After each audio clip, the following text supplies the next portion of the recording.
रोटी की लड़ाई सड़कों पर आई। झांसी में आप देखेंगे यहाँ पर ग्रासलैंड के सैकड़ों मजदूर कांग्रेस के पूर्व कैबिनेट मिनिस्टर प्रदीप जैन आदित्य के साथ यहाँ पर चौराहे पे बैठे हों। मैं कैमरामैन से कहना चाहूँगा कि वो दिखाएं यहाँ पर ये लोग तमाम लोग यहाँ पर ग्रासलैंड के जो मजदूर हैं इनको 4 महीने से वेतन नहीं मिला है। ये यहाँ पर धरने पर लगभग 5 महीने हो चुके हैं जब से वेतन नहीं मिला है। यहाँ पर 5-6 महीने से काफ़ी समय हो गया जब से इनको वेतन नहीं मिला है। यहाँ पर ये बैठे हैं, इनके घर में आज चूल्हा भी नहीं जल पा रहा है।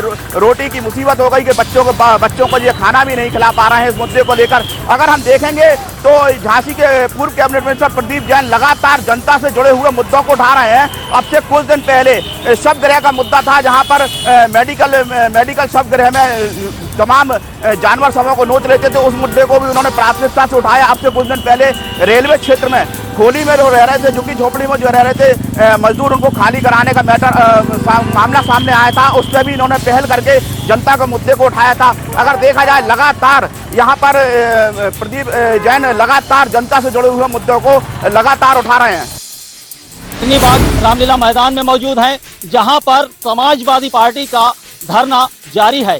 आपको बता दें सदन में करीब 146 सांसदों को निलंबित किया गया है। उनकी बहाली को लेकर समाजवादी पार्टी ने मोर्चा खोल दिया।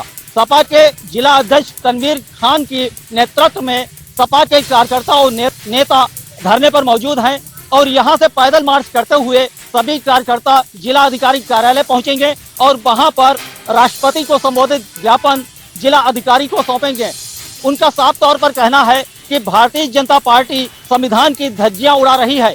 यदि तत्काल इन सांसदों की बहाली नहीं की गई तो समाजवादी पार्टी उग्र आंदोलन करने को मजबूर होगी। कैमरा पर्सन सलमान के साथ राजीव शुक्ला, जनता टीवी, शाहजहांपुर। स्कूल से लौट रहे छात्रा को तेज रफ्तार डीसीएम ने कुचला।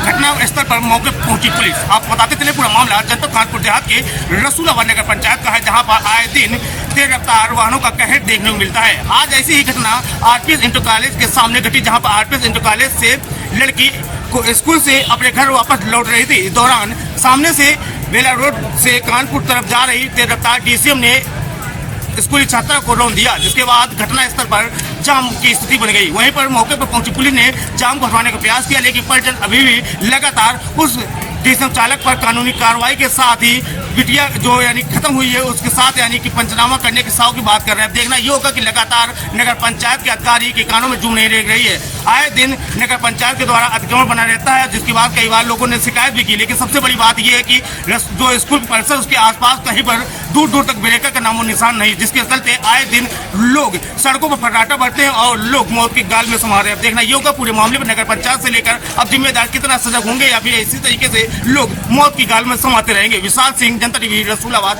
कानपुर देहात।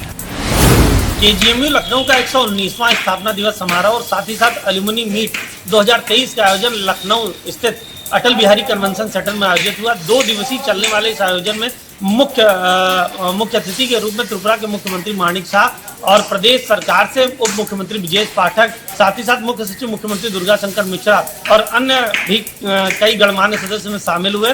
119वें स्थापना दिवस समारोह का जो मुख्य उद्देश्य था वो उद्देश्य था आज की जो वर्तमान स्थिति केजीएमयू की है, उस स्थिति में केजीएमयू कैसे पहुंचा और किन किन डॉक्टर्स का क्या क्या उपलब्धि रही, क्या क्या योगदान रहा, उनको नमन करना, उनको याद करना और साथ ही साथ इस स्थिति को बनाए रखना, इस पर भी चर्चा थी।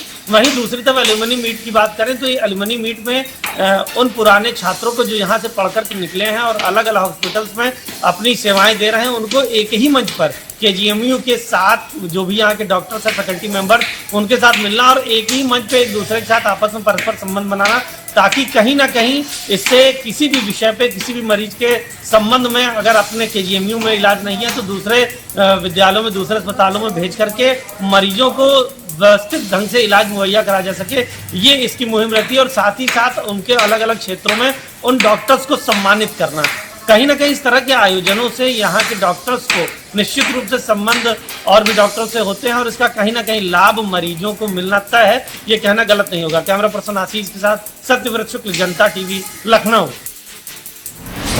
पूर्व सांसद अतीक अहमद और उसके भाई अशरफ की भले ही हत्या कर दी गई है, मगर उसके बावजूद अभी भी पुलिस की कार्रवाई जारी है। पुलिस अतीक के गैंग को पूरी तरह से निस्त नाबूद करने में लगी है। सबसे बड़ी बात है, अतीक का गैंग है इंटर स्टेट 227, जिसमें बहुत से लोगों के नाम तो हैं, मगर अब इसमें जो अतीक के लिए प्रत्यक्ष और अप्रत्यक्ष रूप से काम कर रहे थे उनके भी नाम जोड़े जाएंगे। और कुछ ऐसे लोग भी थे जो अतीक के लिए पर्दे के पीछे से रह के काम करते थे और इस गैंग को संचालित कर रहे थे, उनके खिलाफ भी अब कार्रवाई होगी और उनके नाम इस गैंग में जोड़े जाएंगे। सबसे बड़ी बात है, खुलदाबाद, करेली, धूमनगंज और अन्य थाना कैंट जैसे अन्य थाने क्षेत्रों में ये लोग जो रहने वाले हैं, इनके नाम जल्द ही इस गैंग में जुड़ेंगे और एक बड़ी कार्रवाई के मूड में है प्रयागराज की पुलिस। और प्रयागराज कमिश्नरेट इस बार बड़ी कार्रवाई करेगा जल्द ही अतीक के गैंग के पर्दे के पीछे रहने वाले लोगों के खिलाफ। जनता टीवी के लिए सैयद मोहम्मद आमिर, प्रयागराज।